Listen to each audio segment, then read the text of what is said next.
Welcome everyone, my name's Ali. Thank you for tuning in for another best class setup video for Advanced Warfare. We're going to be covering the ARX 160 Assault Rifle today, one of my favourite weapons in the game at the moment. The clips you're going to be seeing me using the ARX will be with an elite version of the weapon. I've done a video on it recently, I'll link it down below, but don't feel like you have to have the elite version. This ARX gun is great with any of the versions that you use. So within this video we're going to be covering classes, kill streaks, perks and all of that good stuff. If you want to see more best class setup videos, there'll be a playlist down below that will include all the weapons I've covered so far. Go and check out the playlist, see which guns I've covered, and then come back and let me know if there's a specific weapon I haven't covered yet that you'd like me to do a best class video on. So jumping straight into it, the ARX is an absolute machine. For perks, I go with lightweight in perk 1.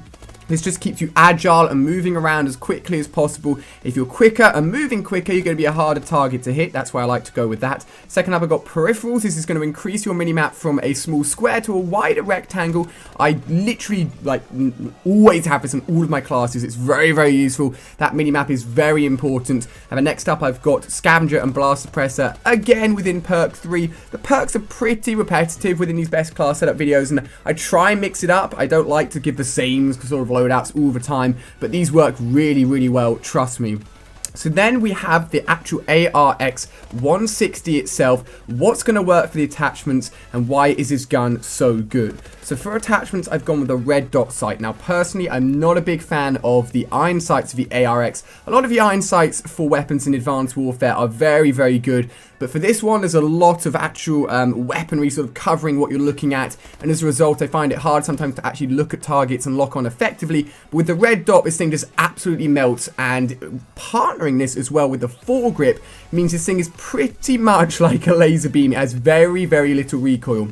And if you are deadly accurate and are really in the zone, you can just melt people at all ranges, and it feels amazing when you're getting your shots on target with this gun and hitting that trigger as fast as you can. It is a burst fire weapon, you've got to be aware of that, but once you get into the rhythm of shooting this gun repetitively over and over, you can shoot it very, very fast, and it almost feels like an automatic weapon, which is fantastic. And then finally, I have gone for stock, which means I've had to use a wild card here, which means that I can have 3 attachments on my primary weapon, which is typically what I do. And stock, you guys know how this works. This is going to allow you to actually have better movement while aiming down sight with the assault rifle, which is very important. You're going to be coming up against users that are using submachine guns, that are using quicker weapons that allow them to aim down sight and still be agile. And if you're an assault rifle player that's stuck aiming down sights, not being able to strafe very much, it's going to suck. Now, I also use strafing as an aiming, basically just as a way of aiming at longer ranges. I won't actually move my aim stick. I'll literally just aim down sight and strafe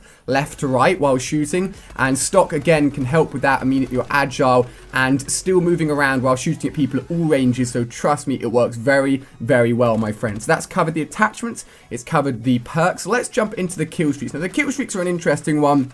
There's an absolute ton of kill streaks and a ton of kill streaks customization within multiplayer. I definitely switch up the kill streaks that I'm using quite a lot, but typically the UAV is always going to be on there. Next up, I personally like to use the bombing run because it's an offensive kill streak. You can take out quite a few players, and if you're playing a team-based mode and you've got the enemy locked down and you know where they're spawning, you can often wipe out multiple enemies very easily with the bombing run. And then finally the warbird. But if I was you, definitely upgrade the warbird. The warbird has the option to turn into an aggressor warbird or a defender warbird. The defender acting more like the assault drone, or the escort drone, sorry, from Black Ops 2, which basically stays over you and is your personal protector, whereas the aggressor is more like the typical stealth chopper, which would go out and aggressively search for enemies. Typically, I like to go for the aggressor option. That will cost an extra 50 points, resulting in that kill streak costing 900 overall. And trust me, it's worth it. It is an absolute beast, and I think you guys will like this kill streak setup a lot.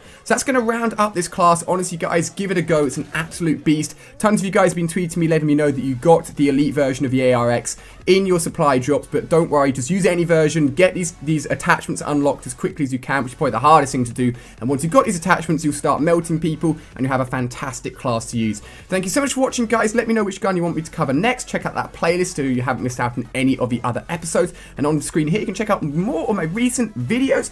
Guys, thank you so much for watching. Hopefully you're enjoying the start to 2015, and I'll see you guys tomorrow with another brand new video.